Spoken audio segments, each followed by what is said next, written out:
నమస్తే, welcome to Andhraprabha. నేను Raghunandan. So world affairs విషయానికి వస్తే ఈరోజు మనం ఆర్ఎల్ఎన్ రావు గారితో ఉన్నాం. సో వారితో మాట్లాడి ఇప్పటివరకు ఉన్న అప్డేట్స్ని ఇంకొంచెం డీటెయిల్డ్గా మనం మాట్లాడుకుందాం. సో నిజానికి ఇప్పుడు H1B వీసా విషయంలో పెద్ద గందరగోళమే నెలకొందని చెప్పాలి. భారతదేశం మీద ఒక పెద్ద పిడుగులాంటి వార్త ఇది అని చెప్పాలి. ఎందుకు పిడుగులాంటి వార్త అవుతోంది భారతదేశానికి అనే కోణం ఒకటి. మరోవైపు ఇది other side of the coin, భారత్కి కూడా ఏదైనా మంచి చేస్తోందా ట్రంప్ తీసుకున్న ఈ నిర్ణయం వల్ల? ఎందుకంటే ఒక H1B వీసాకి సంబంధించి అప్లికేషన్ పెట్టాలంటే $1,00,000 ఖర్చు అవుతుంది. సో ఈ $1,00,000 ఖర్చు చేయగలిగే సత్తా అక్కడి కంపెనీలు పెట్టుకుంటాయా? మళ్ళీ దాంట్లో ఎలాంటి రూల్స్ అండ్ రెగ్యులేషన్స్ ఉన్నాయి? మరి అద్భుతమైన స్కిల్స్ ఉన్న వాళ్లే అమెరికాకు రావాలి అని ట్రంప్ కోరుకుంటున్నారు, కానీ ప్రాక్టికల్గా అలా జరుగుతుందా? నిజానికి ప్రతిదీ కూడా అద్భుతమైన ఇంటెలిజెన్స్ ఉన్న వాళ్లే అక్కడికి వెళ్తున్నారా, లేకపోతే బాగా డబ్బున్న వాళ్లే అప్లికేషన్ పెట్టగలరా అక్కడి కంపెనీల ప్రకారం చూస్తే? సో ఇవన్నీ కూడా చాలా గందరగోళం ఉన్నాయి. ఇవన్నీ మనకు అవసరం, మనం మాట్లాడుకోవాలి దాని గురించి భవిష్యత్తు కోసం. సో ఇదొక ఎత్తు అయితే, పాకిస్తాన్ సౌదీ అరేబియా తోటి చేతులు కలిపింది. నాటో లాంటి రూల్స్ ప్లే చేద్దామని చూస్తోంది. సో నీ దేశం మీద గనక దాడి చేస్తే నా దేశం మీద చేసినట్టే అనే ఉద్దేశాలు వాళ్ళు వ్యక్తపరుస్తూ ముందుకెళ్తుంటే, పాకిస్తాన్ మాత్రం పెద్ద స్కెచ్చే వేసింది. ఇదంతా భారత్ని కూడా దృష్టిలో పెట్టుకుని కొంత స్ట్రాటజీస్ నడిపించే ప్రయత్నం అటు పాకిస్తాన్ చేస్తోంది ఆబ్వియస్గా. సో ఈ ముఖ్యమైన ఈ టాపిక్స్ అన్ని మాట్లాడదాం. సో ఆర్ఎల్ఎన్ రావు గారు, నమస్తే అండి. Welcome to Andhraprabha. So world affairs విషయానికి వస్తే మనం అర్జెంటుగా ఈ 2 టాపిక్లు తీసుకుంటున్నాం. సో H1B వీసా విషయానికి. సో మనం ఈ వీడియో అప్లోడ్ చేసే టైంకి ఇది పెద్ద గందరగోళం అనేది అందరికీ అర్థమవుతుంది. సో దాని మీద మనం అనాలిసిస్ కనుక చేస్తే దీన్ని నెగిటివ్ సైడ్ అంటే దాని ఎఫెక్ట్ ఎలా పడుతుంది, పాజిటివ్ సైడ్స్ రెండు మాట్లాడుకుందాం సార్. అంటే ఇది కానీ ఎవరన్నా కానీ అమెరికాలో ఉన్నటువంటి H1B వీసా కానీ, లేదా గ్రీన్ కార్డు హోల్డర్స్ కానీ, లేదా జనరల్గా ఇండియన్ కమ్యూనిటీ కానీ ఇటువంటి పరిస్థితిని ఎక్స్పెక్ట్ చేయకుండా ఉండడం అంటే అది వాళ్ళ తప్పు. మీరు ఎక్కడొచ్చిందంటే బైడెన్ గారి గవర్నమెంట్ నుంచి కూడా ఇల్లీగల్ ఇమిగ్రేషన్ అంటే చాలా ఎక్కువగా రావడం, దాని మీద ఇల్లీగల్ ఇమిగ్రేషన్ మీద వ్యతిరేకతతో ఇదంతా మొదట స్టార్ట్ అయింది. బైడెన్ వాళ్ళు ఆల్మోస్ట్గా ఓపెన్ బార్డర్స్ టైప్లో ప్రపంచం నుంచి ప్రతి ఒక్కరిని లోపలికి పంపించడము, ఆ వచ్చినటువంటి వాళ్ళు క్రిమినల్ రికార్డ్స్ ఇటువంటివన్నీ ఉండడము, రకరకాల దారుణమైనటువంటి నేరాలు చేయడము ఆడవాళ్ళ మీద, ఇటువంటివన్నీ జరిగినప్పుడు ఒకవేళ కంటిన్యూస్గా ఇటువంటిగా ఇల్లీగల్ ఇమిగ్రెంట్స్ వచ్చి ఇక్కడ క్రైమ్స్ చేస్తున్నారు, భద్రత లేకుండా పోయింది, ఇటువంటివన్నీ వస్తున్నప్పుడు కూడా డెమోక్రటిక్ బైడెన్ గవర్నమెంట్ దాని మీద పెద్దగా చర్య తీసుకోలేదు. దానికి రిఫ్లెక్స్గా ఏంటంటే ఇల్లీగల్ ఇమిగ్రేషన్ మీద వ్యతిరేకత బాగా పెరిగిపోయింది. అదేవిధంగా డెమోక్రాట్ పార్టీ కూడా శాంచురీ సిటీస్ అని, శాంచురీ స్టేట్ అని, కాబట్టి ఇక్కడ ఎవరైనా ఇల్లీగల్స్ ఉంటే వాళ్ళని మేము అసలు ఊరికినే వదిలేస్తాము, వాళ్ళ మీద ఏం చర్య తీసుకోము, అక్కడి నుంచి డిపోర్ట్ చేయము, ఇవన్నీ లేకుండా ఉన్నటువంటిది ఇనిషియల్గా అక్కడ స్టార్ట్ అయిందనమాట. ట్రంప్ 2వ టర్మ్ వచ్చినప్పుడు తెల్లవాళ్ల ప్రభుత్వం అయింది, బ్లాంక్గా చెప్పుకోవాలంటే. ఓకే, వాళ్ళు మొదలుగా ఏం స్టార్ట్ అయిందంటే లీగల్ ఇమిగ్రేషన్ని పర్మిట్ చేయాలా, అంతవరకు ఉంచాలని. ట్రంప్ కూడా ఆల్మోస్ట్ దాన్ని ఆయన ఓకే లీగల్ దానికి నేను వ్యతిరేకత కాదు, ఇల్లీగల్ దానికి నేను వ్యతిరేకత అనేటటువంటిది పుష్ చేశారు. కానీ అక్కడ ఏమైందంటే ఒక్కసారిగా తెల్లవాళ్ళు అనేటటువంటిది ఆ రేసిస్ట్ వ్యూ ఏదైతే ఉందో, వాళ్ళు ఆటోమేటిక్గా లీగల్ ఇమిగ్రేషన్కి ఇల్లీగల్ ఇమిగ్రేషన్కి మధ్య ఎక్కడ లైన్ అనేటటువంటిది లేకుండా పోయింది. ఓకే, ఆ లైన్ అన్ని తీసుకోకుండా వచ్చేసరికి మొత్తం లీగల్ ఇమిగ్రేషన్ మీద కూడా వ్యతిరేకత స్టార్ట్ అయింది.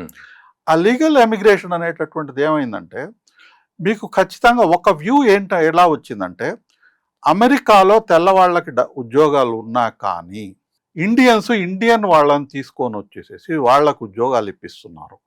ఇది స్పెసిఫిక్గా మీరు సోషల్ మీడియాలో కానీ సీనియర్ జర్నలిస్టులు అక్కడ ఉన్నటువంటి వాళ్ళు తెల్లవాళ్ళు వాళ్ళు కానీ మాట్లాడే దాంట్లో క్లియర్ కట్గా ఉంటుంది. ప్లస్ ఏంటి, ఒక ఇండియన్ మేనేజర్ ఉన్నాడంటే కేవలం ఇండియన్స్ ను రిక్రూట్ చేసుకుంటారు, ఇటువంటి అనేటటువంటి టాక్ అనేది చాలా వైడ్ స్ప్రెడ్గా గత ఆల్మోస్ట్ నెలలు, సంవత్సరం, 2-3 సంవత్సరాల నుంచి కూడా ఇది బాగా పుష్ అనేటటువంటిది ఉంది. అంటే అక్కడ టీంలో ఇండియా అతను హెడ్ గా ఉంటే, ఇండియా వాళ్ళ హెడ్ ఉంటే వీళ్ళందరూ ఇండియన్స్ అందరినీ పుష్ చేస్తున్నారు, తెల్లవాళ్ళందరికీ ఉద్యోగాలు లేకుండా వీళ్ళందరూ పుష్ చేస్తున్నారు. ఇటువంటిది కరెక్ట్ గా వచ్చేటప్పటికి ఏమైందంటే ఇది లీగల్ ఇమిగ్రేషన్ అనేటటువంటిది ఏదైతే ఉన్నదో ఇది లీగల్ ఇమిగ్రేషన్ కూడా ఉండొద్దు. లీగల్ ఇమిగ్రేషన్ అనేటటువంటిది కూడా ఉండకూడదు. ఒకటేంటంటే కొంత ఎవడన్నా వచ్చి కోడింగ్ రాయగలడు, అమెరికా వాళ్ళు కూడా ఈ ఉద్యోగాలు చేయగలరు. ఉమ్, తెల్లవాళ్ళు అమెరికాలో చేయగలిగినప్పుడు Hmm. వీళ్ళందరినీ తీసుకొని రావడం అవసరం ఏంటి? ఇండియన్ ఎక్స్ట్రాక్ట్ ఉన్నటువంటి సిటిజన్స్ కూడా Hmm. వీళ్ళ మీద కూడా వ్యతిరేకత వస్తుంది. ఉమ్, ఒకసారి అయితే క్లియర్ కట్గా ఇక్కడ ఆ, ఇండియన్ ఎక్స్ట్రాక్ట్ ఉండి అతను అమెరికాలో పుట్టినా సరే ఉమ్, అని అమెరికన్ కింద కన్సిడర్ చేయరు.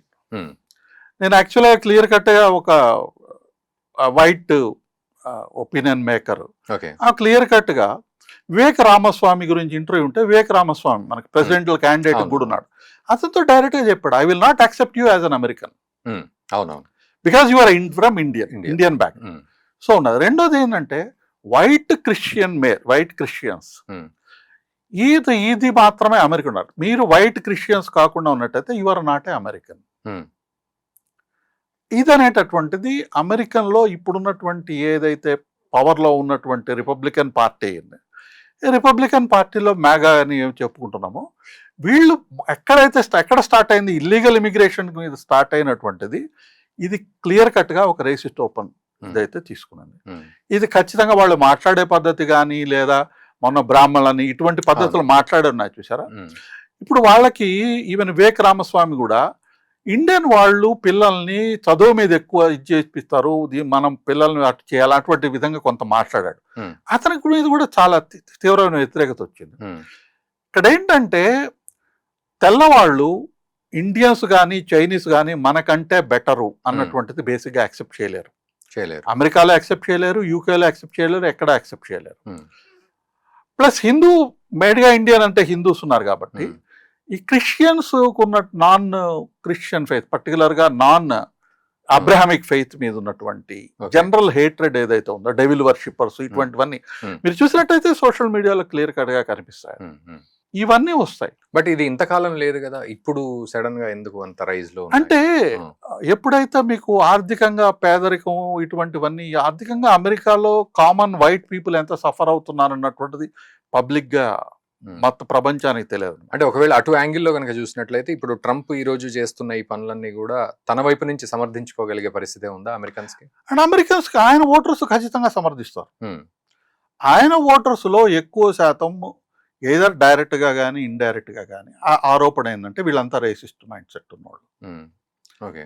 మొదటి major support racist mind set ఉన్నవాళ్ళు. ఇంకోరు ఎప్పుడైతే మీరు అమెరికన్ ఫస్ట్ అన్నటువంటిది ఉందో ఉమ్, అమెరికన్ అంటే ఎవరు అన్న క్వశ్చన్ వస్తుంది. ఉమ్, అవును.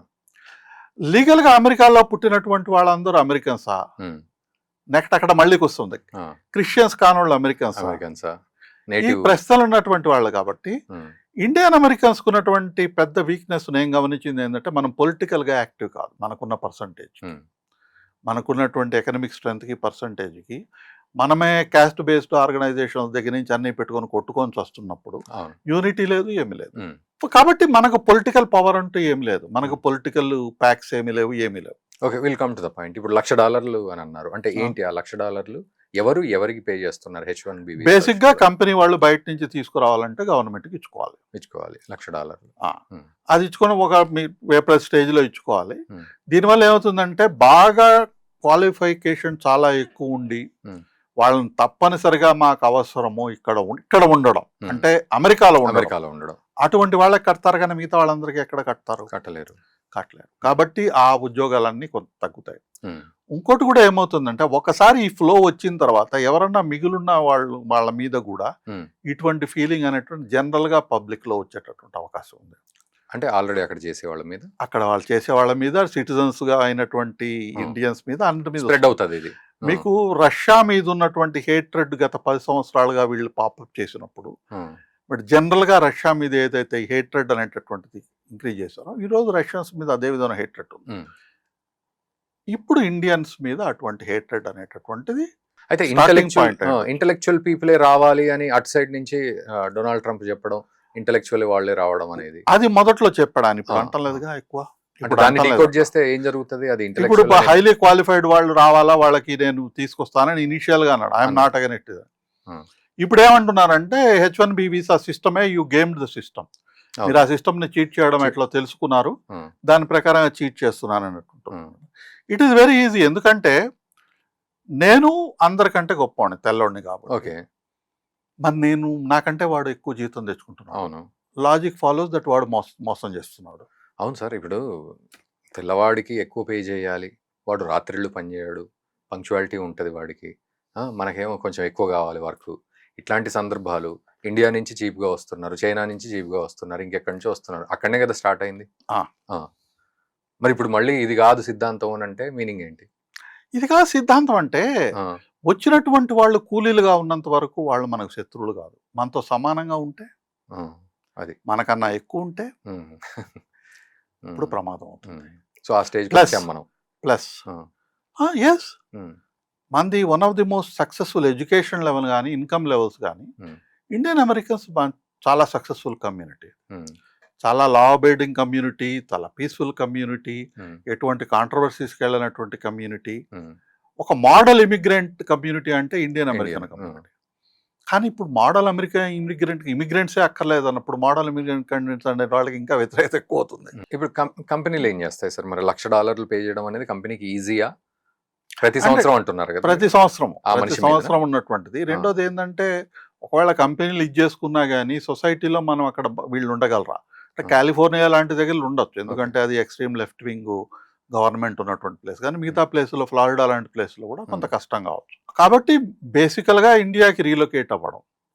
ఇండియాకి రీలొకేట్ అయితే మీరు జాబ్స్ బయటికి పంపిస్తున్నారు కాబట్టి వాటి మీద కూడా టాక్స్ ఏస్తాం అన్నటువంటిది హ్మ్. ఆ ఐడియా కూడా ఉంది. ఇది ఐ థింక్ హైర్ బిల్ ఏదో తీసుకొచ్చినట్టున్నారు. హ్మ్. సో ఇవన్నీ కంటిన్యూస్‌గా ప్రెషర్ అనేటటువంటిది ఈ మొత్తం సాఫ్ట్‌వేర్ ఇవి ఉన్నటువంటి అవుట్‌సోర్సింగ్ మోడల్ మీద గాని, వీటన్నిటి మీద ఇదేదో మనకు అన్యాయం జరుగుతోంది. మీరు ఉద్యోగాలు బయటకిస్తున్నారు. కానీ వాళ్ళకున్నటువంటి అడ్వాంటేజ్ వాళ్ళు తీసుకోవటం లేదు. ఎందుకంటే ఇలా జరుగుతున్నందువల్లే వాళ్ళు ఈ చీప్‌గా సర్వీసెస్ ప్రొవైడ్ చేయగలుగుతున్నారు అమెరికన్ పబ్లిక్‌కి. అవును. లేకపోతే ఉండదు. అదే కదా సార్. చాలా మరి. ఆ! సర్వీసెస్ ప్రొవైడ్ చేయడానికి ట్రైన్డ్ మ్యాన్ పవర్ లేరు. హ్మ్. డాక్టర్స్ గాని, ఇటువంటి వాళ్ళు గాని, హ్మ్. నర్సెస్ గాని, హ్మ్. కోడింగ్ ఇటువంటి చేసిన టెస్టింగ్ గాని, హార్డ్‌వేర్‌లో గాని మనం ఇప్పుడు నాసా లాంటి దగ్గర నుంచి ఇండియన్ ఎక్స్‌ట్రాక్ట్ ఉన్నటువంటి అట్‌లీస్ట్ అమెరికాలో పుట్టినటువంటి ఇండియన్స్ లాంటి వాళ్ళని తీసేటట్టయితే, ఆ క్వాలిఫికేషన్స్ ఉన్నోళ్ళని ఎక్కడికి తీసుకొస్తారు? హ్మ్. మీరు హైలీ క్వాలిఫైడ్ అనేటటువంటి ఉన్నటువంటి హ్మ్. వాళ్ళు హ్మ్. ఏదైనా ఒక ప్రాంతానికొస్తే మీరిక్కడ ఉండండి. నాకు పర్సనల్ ఎక్స్‌పీరియన్స్ నేనొకటి చెప్తాను. హ్మ్. ఛత్తీస్‌గఢ్ స్టేట్ డివైడ్ అయినప్పుడు హ్మ్. నాకు చెప్పారండి, "sir why don't you come and settle in Chhattisgarh?" మీకు హ్మ్. చాలా మంది తెలుగు వాళ్ళు కూడా ఉన్నారు కదా! హ్మ్. బిలాయటోళ్ళు. హ్మ్. నేను అడిగాను, "మీకేమైనా పిచ్చా చేతనా? కొత్తగా స్టేట్ వచ్చింది. మళ్ళీ మమ్మల్ని అందరిని ఎందుకు పిలుస్తున్నారంటే, చదువుకున్న వాళ్ళు ఎక్కువ మంది మా స్టేట్‌కొస్తే మా స్టేట్ డెవలప్ అవుతుంది కదా సార్. హ్మ్. అమెరికా డెవలప్ కావటం లేదా? మనోళ్ళందరూ చదువుకొని అమెరికాకెళ్తే వాళ్ళు డెవలప్ అవుతున్నారు చూడండి. మనం చదువుకున్నవాళ్ళు." హ్మ్. హ్మ్. హ్మ్. ఆ రోజు కామన్ పబ్లిక్ ఛత్తీస్‌గఢ్‌లో ఉన్నటువంటి కామన్ పబ్లిక్ ఉన్న కామన్ సెన్సు ఇప్పుడు అమెరికాకు లేదు. హ్మ్. ఇక్కడి నుంచి పీహెచ్‌డీ చేయడానికి అక్కడికెళ్లారు అంటే, హ్మ్. వాళ్ళకి అంతో ఇంతో టాలెంట్ ఉంది కదా! ఉన్నట్టే కదా! అక్కడ పీహెచ్‌డీ చేయగలిగారు. అందులో క్రిటికల్ ఏరియాస్‌లో పీహెచ్‌డీ చేశారు. చేయగలిగారంటే, హ్మ్. వాళ్ళు ఇండియాకొచ్చేయచ్చు లేదా వేరే దేశానికెళ్ళొచ్చు. అవును. కానీ వాళ్ళని అక్కడే రిటైన్ చేసి వాళ్ళ టాలెంట్‌ని ఉపయోగించుకోవడం అనేటటువంటిది అమెరికన్ ఇండస్ట్రీకి ఉపయోగమే కదా! ఉపయోగమే కదా! ఆ! కానీ అది అక్కడ కాకుండా వీళ్ళేమంటున్నారంటే, మీరు సిస్టమ్‌ని గేమ్ చేశారు. హ్మ్. మా వాళ్ళకి సీట్లు రాకుండా మీరొచ్చి ఈ సీట్లు తీసుకున్నారు. హ్మ్. మా వాళ్ళు పీహెచ్‌డీలు చేయకుండా మీరు చేస్తున్నారు. ఇటువంటివన్నీ వరుసగా వస్తుందన్నమాట. సరే. ఇప్పుడు ఫ్రాంక్లీ స్పీకింగ్ ఇప్పుడు ఏం జరగబోతోంది సార్? ఇప్పుడే రెస్పాండ్ అవుతూ ఉన్నారు అందరూ గూడా. సో, ఇది అమెరికాకే పెద్ద దెబ్బ పడబోతోంది అంటూ మన వాళ్ళు రెస్పాండ్ అవుతున్నారు. కరెక్టే. ఆ! ఇప్పుడేందంటే మీకు గబుక్కున ఈ సర్వీస్ డిస్రప్షన్ అయితే ఉంటుందండి. హ్మ్. హ్మ్. కొంతమందికి ఉద్యోగాలు పోవడము ఇటువంటివైతే ఖచ్చితంగా ఉంటుంది. హ్మ్. వెనక్కి సాధ్యమైనంత వరకు వీళ్ళేం చేస్తారంటే, అవసరమైనటువంటి ఎంప్లాయీస్ ఎవరైతే ఉన్నారో, హ్మ్.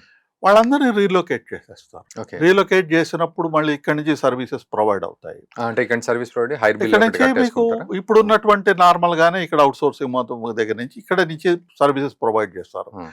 ఆన్ సైట్ తప్పనిసరిగా అవసరమైనటువంటి వాళ్ళు తప్పితే మిగతా వాళ్ళందరినీ బయటికి పంపించేయడం ఉంటుంది. హ్మ్. బయట క్యాంపసెస్ ఓపెన్ చేస్తారు. రిసర్చ్ గాని, ఇది గాని బయట క్యాంపస్ ఓపెన్ చేస్తారు. హ్మ్. ఒకవేళ కంపెనీస్ మీద వేరే ఒత్తిడి గాని ఎక్కువన్నట్టయితే కంపెనీస్ రీలొకేట్ అవుతాయి. దుబాయ్‌కో, గిబాయ్‌కో ఎక్కడో. ఆ! ఇప్పుడు ఆల్రెడీ మైక్రోసాఫ్ట్ రీలొకేట్ అయితుంది. హ్మ్. ఇన్‌ఫాక్ట్ ఎక్కడి నుంచి జస్ట్ ఐ హావ్ సీన్ ఎక్కడికెళ్తాను సార్? అంటే దుబాయ్‌కి వస్తారని టాక్ ఉంది. ఓకే. అయితే ఆల్రెడీ మైక్రోసాఫ్ట్. అయిపోయారేమో. ఆ! ఇటువంటివి ఎందుకు, ఫర్ ఎగ్జాంపుల్ ఐసీసీ ఉంది కదా! హ్మ్. క్రికెట్ వాళ్ళది. హ్మ్. ఇట్ ఈస్ యూకేలో టాక్స్ ఎక్కువని they are relocated to Dubai. హ్మ్. హ్మ్. వాళ్ళిప్పుడు లండన్‌లో లేరు. హ్మ్. దుబాయ్ నుంచి. దుబాయ్ నుంచి ఆపరేట్ అవుతాయి. ఐసీసీ ఈస్ ఆపరేటింగ్ ఫ్రమ్ హ్మ్. మిడిల్ అక్కడ ఈస్ట్. టాక్స్ ఉండదేమో. టాక్స్ ఇది ఉన్నది. హ్మ్. సో, ఇటువంటివన్నీ ఇది చేస్తారన్నమాట. విషయం ఏంటంటే, ఈ ఫ్రీ మార్కెట్ అని ఇప్పటిదాకా అమెరికా మాట్లాడినటువంటి వాళ్ళు ఈ విధమైన పర్టికులర్గా టెక్నాలజీ, ఫాస్ట్ మూవింగ్ టెక్నాలజీ మీరు ఎక్కడైనా కూర్చొని ఏదైనా చేసే పరిస్థితి ఉన్నప్పుడు ఈ విధమైన రెస్ట్రిక్షన్స్ తీసుకుంటే ఎంతవరకు ఉన్నాం? ఇప్పుడు మనం చాలా గొప్పగా మాట్లాడతాం సార్ ఇండియన్స్ గురించి. ఇప్పుడు సుందర్ పిచాయ్ అంటాం, లేకపోతే సత్యానాదెళ్ళ అని మనం జబ్బలు చేసుకుంటాం, వీళ్ళు ఇండియన్స్ అని, మన ఇండియా నుంచి ఒరిజిన్ అని చెప్పి. బట్ వాళ్ళు అక్కడ ఆపరేట్ చేసే విషయంలో ఇప్పుడు ఇలాంటి నిర్ణయాలు వచ్చినప్పుడు అట్లీస్ట్ వాళ్ళకు స్ప్లిట్ అని ఉంటుందా, లేకపోతే వాళ్ళ కంపెనీని కాపాడుకోవడానికి ట్రంప్ ఏది చెప్తే అదేనా? ఆ రోజు CEO మీట్లో కూడా $600 బిలియన్ ఇస్తున్నాం మేమని చెప్పి మాట ఇవ్వడం ఇట్లాంటివి చేశారు. ఆ మీటింగ్కి పిలిచారు. ఆ మీటింగ్ ఉన్నటువంటి వాళ్ళందరికీ వ్యతిరేకంగా ఈ డెసిషన్ తీసుకున్నాడు. ఈ డెసిషన్ వల్ల దెబ్బతిన్నటువంటి వాళ్ళందరూ ఆ మీటింగ్ లో అటెండ్ అయిన వాళ్ళు మేజర్గా దెబ్బతిన్నారు. అంతే కదా? అవును అంతే కదా? అవును. సో ఇప్పుడు విషయం ఏంటంటే ఇది ఇంకోటి కూడా ఉంది. ఈ టెక్ సెక్టర్ మొత్తము వీళ్ళ తప్పు ఏంటంటే వీళ్ళందరూ డెమోక్రటిక్ పార్టీ సపోర్టర్స్ బేసిక్గా. ఓకే. కొంతమంది రిపబ్లికన్ పార్టీ సపోర్టర్స్. మీరు దశాబ్దాల పాటు ఒక పొలిటికల్ సైడే మీరు సపోర్ట్ చేస్తూ ఉండి ఈ పొలిటికల్ సైడ్ ఎక్కువ సపోర్ట్ చేయనప్పుడు వాడి దగ్గర మీకు పొలిటికల్గా ఏమి లివరేజ్ ఉంటుంది? ఉండదు కదా. సో అదొక సమస్య కూడా ఉంది టెక్ సెక్టర్కి. California, you're located mainly in California. ఇక్కడ ఆ ఏరియాలో అక్కడంతా లెఫ్ట్ వింగ్ వాళ్ళు ఉంటారు. వర్చువల్గా సోషల్ మీడియాలో కానీ టెక్ ఇండస్ట్రీలో కానీ మెయిన్గా లెఫ్టిస్ట్ ఉన్నారు. ఆ లెఫ్టిస్ట్ ఐడియాస్ తెలుసు.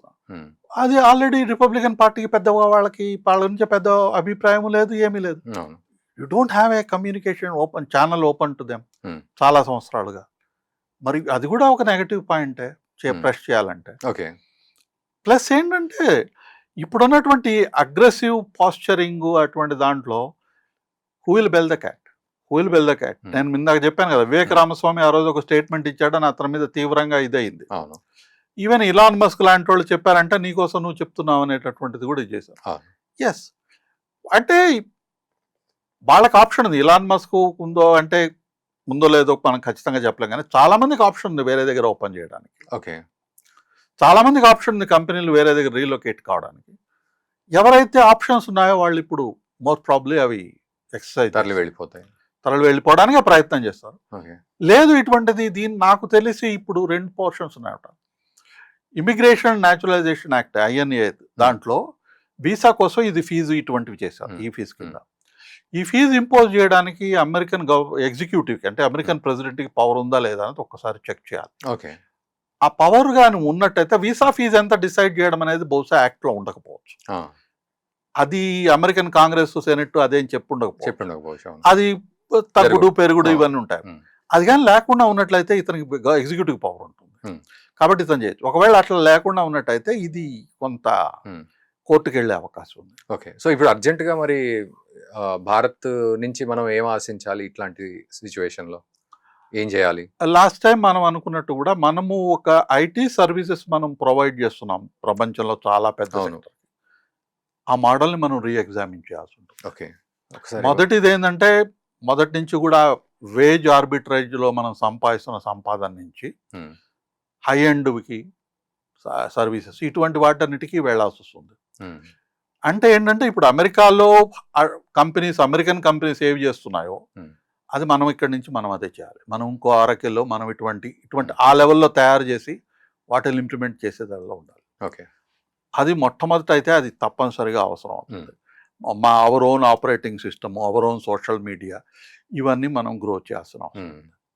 అట్లాగానే లేకుండా అంటే ఏంటంటే ఒక సెక్టర్లో కేవలం ఒక పార్ట్లో మాత్రమే మనం పనిచేస్తున్నప్పుడు ఆ సెక్టరల్ రిస్క్ అనేటటువంటి చాలా మెయిన్ పార్ట్. ఇది ఇక్కడతో ఉండదు అనమాట. ఈ లో ఎండ్ అంటే లో ఎండ్ అని ఇన్సల్టింగ్గా కాదు, అంటే జనరల్ ప్రోగ్రామింగ్, రొటీన్ ప్రోగ్రామింగ్ చేసేటటువంటి వాళ్ళు తగ్గినప్పుడు న్యాచురల్గానే అమెరికన్ కంపెనీస్ దీనికి ఏనో ఇంకేదో ఆటోమేషన్ డెవలప్ చేసే అవకాశం ఉంది. ఓకే. అది వచ్చిందంటే యాక్చువల్గా వాళ్ళకి ఈ లెవెల్లో ప్రోగ్రామింగ్, కోడింగ్ రాసేటటువంటి వాళ్ళ అవకాశం ఉండకపోవచ్చు. అంటే ఈ విషయంలో నాకు పెద్దగా నాలెడ్జ్ లేదు, బట్ జనరల్గా ఉండకపోవచ్చు. సో ఆ విధంగా ఉన్నప్పుడు వాళ్ళు పెద్దగా దెబ్బతినకపోవచ్చు. కాబట్టి మనం ఏంటంటే మనం గత 20 సంవత్సరాలు 30 సంవత్సరాలు ఉన్న మోడల్ని మనం రీలుక్ చేసుకొని అంటే దాన్ని సింప్లిఫై చేయాలంటే ఫ్యూచర్లో ఉన్నటువంటి దానికి ఏంటి మనం ఎట్లా చేయాలన్నట్టు మారాల్సి వస్తుంది. అలా మారాలి. అడాప్టర్ లేదు, ఎదురు అడాప్టర్ యూ పెరిష్. సో ఓవరాల్గా అంటే మీరు చెప్పిన టాపిక్ని కంక్లూడ్ చేయాలి అంటే మనము ఇప్పటి వరకు మనం ఇక్కడి నుంచి వెళ్ళి ఏదో సంపాదించుకుందాం డాలర్లో అనే ఆ స్ట్రాటజీ అయిపోయింది. ఇంకా దానికి చివరి దశ వచ్చేసింది. అంటే వేరే వాళ్ళు మళ్ళీ గవర్నమెంట్ లోకి వస్తే మళ్ళీ ఈ పాలసీ మారచ్చు. మారొచ్చు, అది బట్ వేరు. ఇది ఒక లెసన్ But కింద still, తీసుకొని, ఇది ఒక exactly. లెసన్ కింద తీసుకొని ఉమ్, ఇప్పుడున్నటువంటి థ్రెట్ ఏదైతే ఉందో దీన్ని ఆపర్చునిటీ కింద మార్చుకొని మార్చుకొని దీని నుంచి మనం ఎదగడానికి నెక్స్ట్ ఫేజ్ లోకి భవిష్యత్తుకు మనం వెళ్ళేటట్టు భవిష్యత్తుకి- మనమే ప్లాన్ చేస్తాం. ఇన్ఫాక్ట్ ఇది ఈ రోజు కాకపోయినా రేపైనా మనం చేయాల్సిన పని. ఎగ్జాక్ట్లీ. In fact Hmm. దీన్ని మనం ఇంకా ఆపర్చునిటీ తీసుకోవాలి. Hmm. నాకు బాగా గుర్తుంది ఎల్సీఏకి డెవలప్ అయినప్పుడు మనం లైట్ కాంబాట్ మనం అవును. న్యూక్లియర్ టెస్ట్ చేసాం. అవును. న్యూక్లియర్ టెస్ట్ చేసినప్పుడు మన దగ్గర మనం ఒక సాఫ్ట్వేర్ని వాళ్ళకి అక్కడ టెస్టింగ్కి పంపించున్నాం. ఓకే. ఆ పంపించినప్పుడు వాళ్ళు అక్కడనే విత్హోల్డ్ చేసేసారు అమెరికా వాళ్ళు. ఆ, ఆ తర్వాత మళ్ళీ మనం దానికంటే బెటర్ది డెవలప్ చేయాలి. అది. ఉమ్, సో మన మీద ఇస్రో మీద అటువంటి వాటి మీద శాంక్షన్స్ ఉన్నప్పుడు ఉమ్, మనం అంతకంటే బెటర్గా డెవలప్ చేస్తాం. మన మీద శాంక్షన్స్ వచ్చినప్పుడు మనం బెటర్ పర్ఫామ్ చేసాం. చేసాం. సో ఇది మనం ఆపర్చునిటీగా తీసుకోవచ్చు. మనకి టాలెంట్ ఉన్నప్పుడు Hmm. భయపడాల్సిన అవసరం లేదు. ఓకే. సౌదీ అరేబియా మైండ్లో ఏముంది అనేది ఒక ఎత్తు అయితే, పాకిస్తాన్ ఏ ఉద్దేశంతో వెళ్తుంది? సరే, న్యూక్లియర్ నేషన్ అనేది వాళ్ళకి కూడా అవసరమే. బట్ అది ఏంటి పాకిస్తాన్ ఇంత పెద్ద స్ట్రాటజీ కోసం ఏంటి ఆ పాకులట?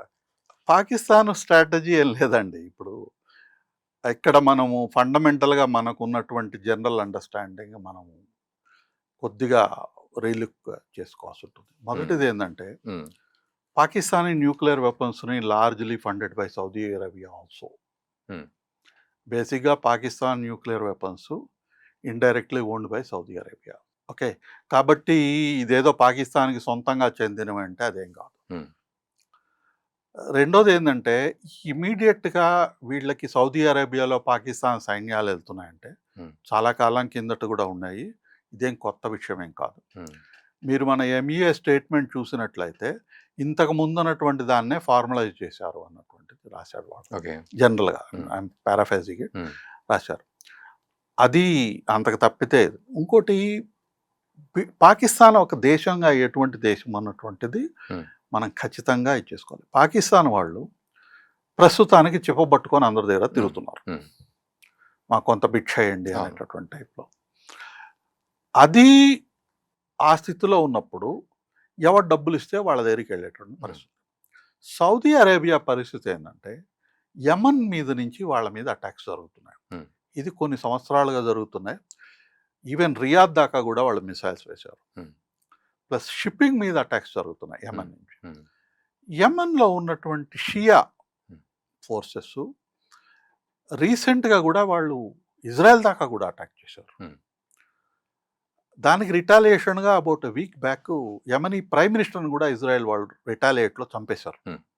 ఎట్లయితే దోహాలో అటాక్ చేసి సీనియర్ అవును. లీడర్షిప్ని చంపారో యమనీ సీనియర్ లీడర్షిప్ని కూడా Hmm. ఇజ్రాయలీస్ చంపారు. Hmm. కాబట్టి యమన్ అనేటటువంటిది ఇమీడియట్గా సౌదీ అరేబియా ఒక థ్రెట్ ఇదైంది. కొన్ని సంవత్సరాల కిందట దెర్ వాజ్ ఎ ప్రపోజల్. ఇది మనం సౌత్ అమెరికా కంట్రీస్ నుంచి కొంతమందిని తీసుకొనేసేసి వాళ్ళని సౌదీ అరేబియా ఆర్మీలో చేస్తూ ఇటువంటి Hmm. అది పెద్దగా సక్సెస్ కాలేదు.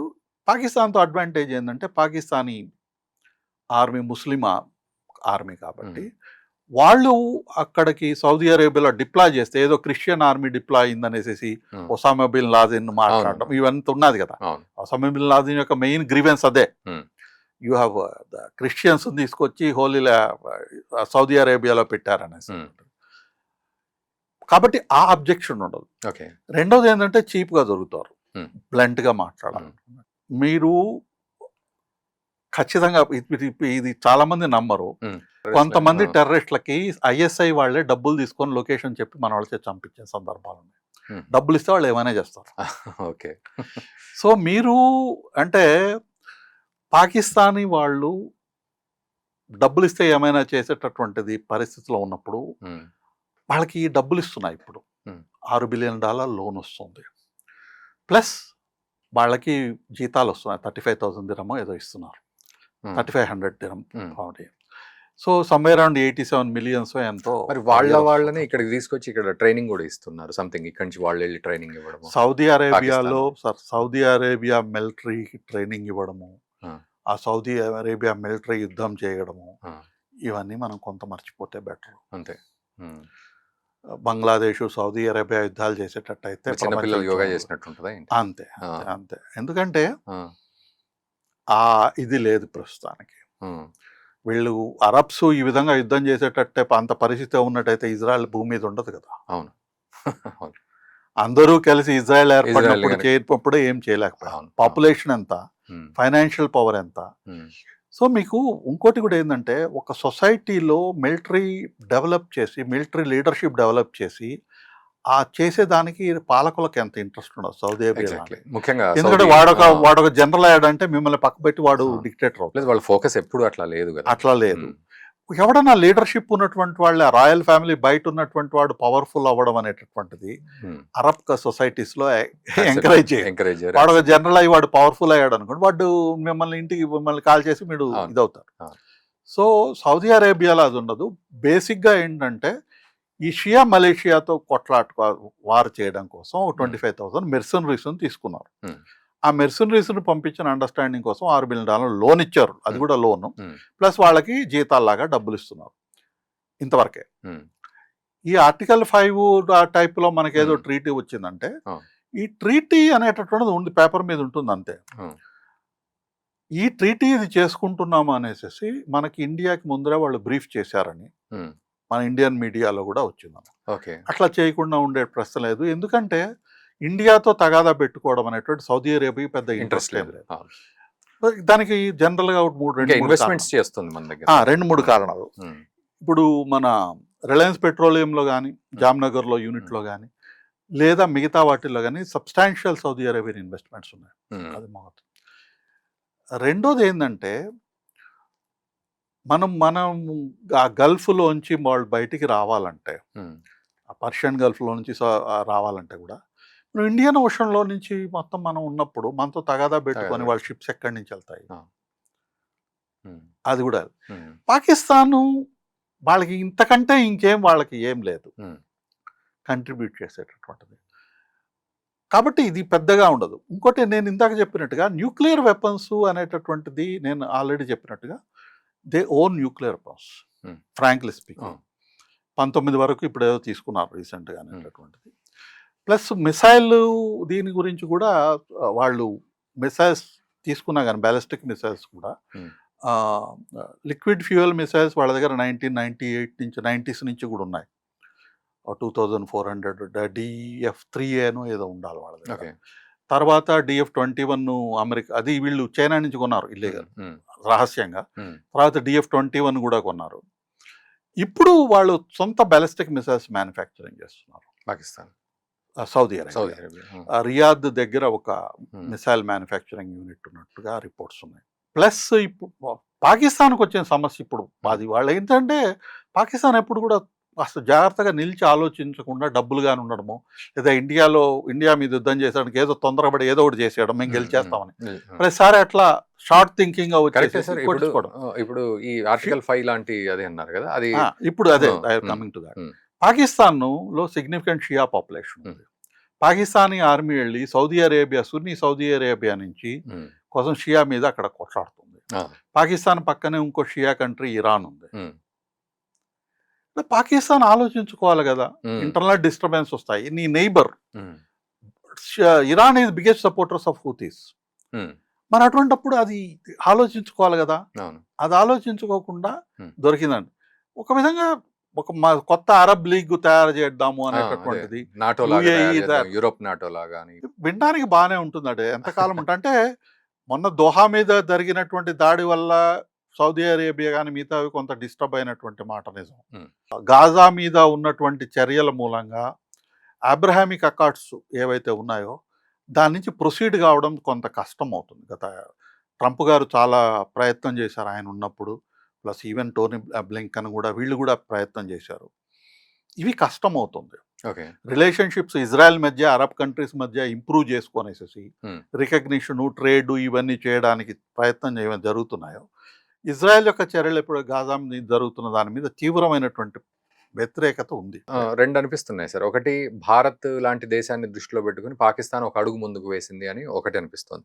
లేదు, ముస్లిం దేశాలని ఏకమై సరే మిగతా విషయాలు పక్కన పెడదాం, ఇంటర్నల్గా గొడవలు షియా సున్నీలు, బట్ ముస్లిం దేశాలన్నీ ఏకమై ఒక వేదిక అయితే ఏర్పాటు చేసుకోవడం ఇంపార్టెంట్ అనే యాంగిల్ ఒకటి నాకు అంటే షియా సున్నీలు పక్కన పెట్టడం అనేది జరగదండి. అది 13, అది వాళ్ళ 14 సొంత సంవత్సరాలు. ప్రాబ్లమ్. బట్ ప్రపంచాన్ని దృష్టిలో పెట్టుకున్నప్పుడు మాత్రం మనకంటూ ఒక వేదిక ఉండాలి. ఒక ముస్లిం కంట్రీస్. అంటే ఆర్గనైజేషన్ ఆఫ్ ఇస్లామిక్ కాన్ఫరెన్స్ ఉంది కదా! అవును. అది దాని మ్మ్. అట్లనే ఉంది కదా! మ్మ్. దానికి మరి ఇంక పెద్దగా ఉమ్, ఇదేముంది, అది దాంట్లో ఏం జరగటం లేదు కదా! ఉమ్. దాంట్లో ఏం జరగటం లేదు. అంటే అది బాగుండదు. ఇంకోటేంటంటే అమెరికా బాగా వీక్ అయిపోయి కొంత విత్‌డ్రా అవుతున్నట్టుగా అనిపిస్తున్నప్పుడు, మిడిల్ ఈస్ట్ మీద ఉన్నటువంటి నెట్ సెక్యూరిటీ ప్రొవైడర్ ఎవరు?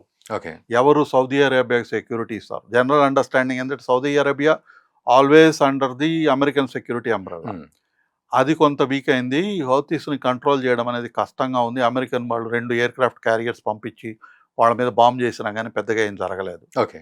సో, ఇవన్నీ సౌదీ అరేబియా కొంత సెక్యూరిటీ ఇబ్బంది ఉన్నటువంటి విషయం. Hmm. దాని మీద వీళ్ళ మెర్సనరీస్‌ని తెచ్చుకున్నారు. ఇంతకంటే మనం పెద్దగా వీళ్ళేదో చేసి ఇక్కడ ఏదో అవుతుందనేది ఎక్కువగా ఆలోచించాల్సినటువంటి అవసరం లేదు. As Okay. Long as we are strong and powerful, ఇది డజంట్ మేక్ ఎనీ డిఫరెన్స్. మనం మళ్ళీ పాకిస్తాన్ మీద పడి రేపు ఇంకో ఆపరేషన్ సింధూర్ 2-0 చేసినా సౌదీ సౌదీ అరేబియా. అరేబియా వాళ్ళు ఏం పట్టించుకోరు. ఓకే.